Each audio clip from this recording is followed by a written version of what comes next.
How often do we find ourselves trapped in the belief that we're the victims of our circumstances, the puppets of fate, and the playthings of forces beyond our control? It's a mentality that's easy to fall into, but the reality is that it's a cage of our own making. So how can we break free from this self-imposed prison? Here are 5 ways to do just that. 1. Know thyself. It's a phrase that's been echoed down the centuries, and for good reason. To truly understand your capabilities and your limitations, you need to look inward. Identify your strengths, acknowledge your weaknesses, and let this self-awareness guide your actions. 2. Work on your abilities.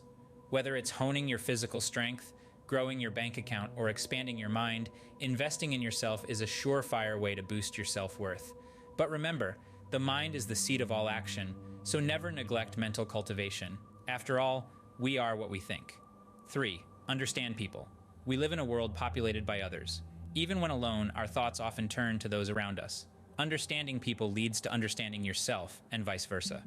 If you can navigate the complex world of human interactions, life becomes a lot easier. 4.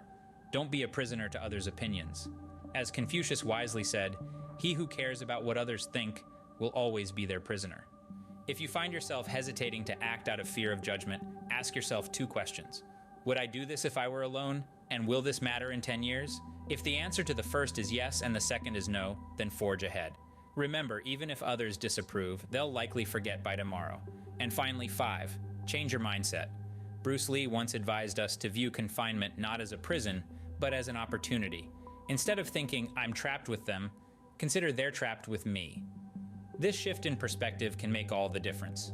In summary, breaking free from a victim mentality requires self-awareness, self-improvement, understanding others, disregard for judgment, and a shift in perspective.